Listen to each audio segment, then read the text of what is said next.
Pastor Keith Davey, and my wife and I planted this church in 2000, and the Lord put on our heart. Funny enough, I grew up with 5 sisters, and the Lord told me to build a house for women, and I thought he was being humorous. We would see women come into the churches looking for help, but they just had such trouble when they went back home to either drug-infested environments or codependent relationships that they couldn't break away from. When they'd make a step to live a godly life, they would find themselves just depressed, discouraged, isolated. And we realized that we needed something to catch these women that were coming to the church for help, for spiritual help. But they needed more than that. They needed basic life skills.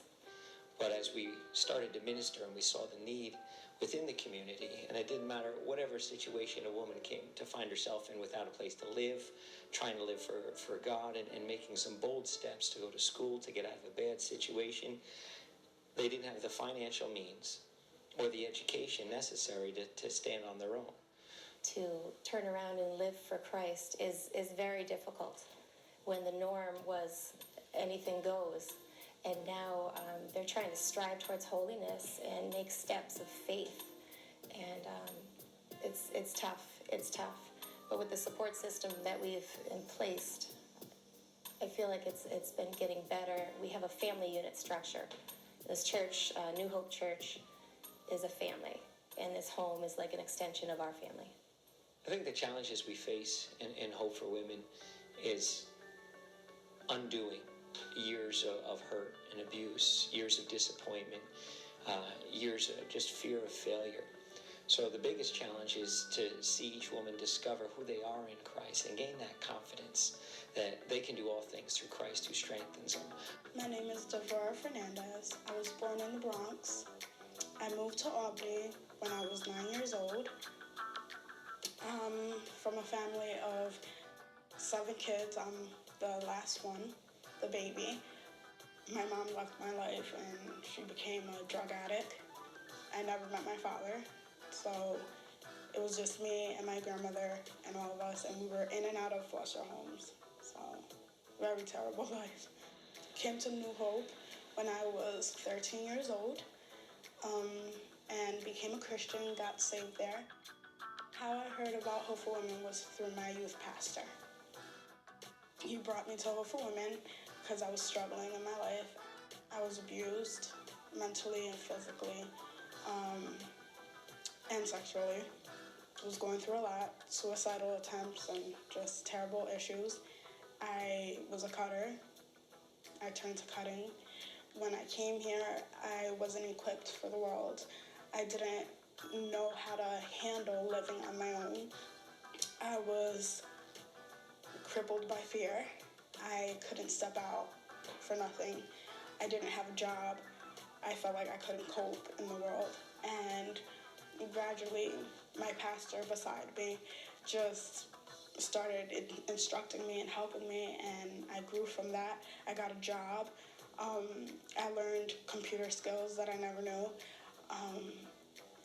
I teach at the church now, so certain things that I never thought I would even be able to do, I'm doing now. Meals for kids. We found that whether it be people that are financially challenged or working families that are committed to Christ and going to church on a Wednesday night, that the kids are coming off the bus, going to church, and the kids are hungry. And so whatever the situation, kids come to church Wednesday night hungry. So my wife began with a dream. I want to feed the kids. And I said, if you get the money, I'll write the menu, I'll build the program. And she came home, waved a check for $500 and said, I got it. And that was several years ago, and over the past several years, we fed more than 2,000 kids every year. This year, through the summer, we've had 100% employment. For those that need to finish their education, we encourage that. We just opened up the Learning Center, and we are matching up, tutors with students and just having the women come and learn and obtain skills. Some may not be able to get their GED, but we have to give them some type of skill, whether it's typing or hairdressing or something like that. At New Hope, the most rewarding, part of ministry is seeing people's lives transformed. My mother says I'm a dreamer. I dream big. I want to see the book of Acts. I want to see 3,000 people get saved in a single day. But I'll be satisfied with the one each and every time we get together. And, God called us into the ministry. And I thought it was just about preaching and seeing people saved. That's incredible. Well, what's been the most rewarding is seeing people over the period of time, over the past 10 years, grow. Whether it be getting their GED, opening a business, buying a home, getting married, seeing people's lives transform, not just at an altar, not just in an instant, but their entire life change. And then they're reaching out to their families. And I call it the journey for Jesus. And that really is the most rewarding, is the transformation of Christ in people when they come to know him. And then the journey of them living it out. My goals in life is just to pursue what I'm doing now. The little goals that I have now, working in the church, seeing all the kids and amazing things that God is doing in the church. The overall goal for Hope for Women is to stand alongside women who have made a step of faith and recognize that they need God in their life, and to walk with them through this until they become grounded in their faith, strong in their faith, and able to stand on their own, and to be able to give back to the community in which they live. Hope for Women is a faith-based home. In fact, all of New Hope is faith-based. We call it the Raven Blessing. We just trust whatever the Lord brings, and everything he brings in, we're going to use for the glory of God. The biggest, you could say financial need is monthly support. Where you be a financial partner with New Hope Ministries and seeing what God will do downtown Albany with people who are willing. This is a kingdom ministry. And I look at Wednesday night, and it's Miracle Night, where we have people from 4 different churches coming and laboring in the fields, making the impossible a possibility. And by you partnering with us on a monthly basis, again, we make the impossible possible.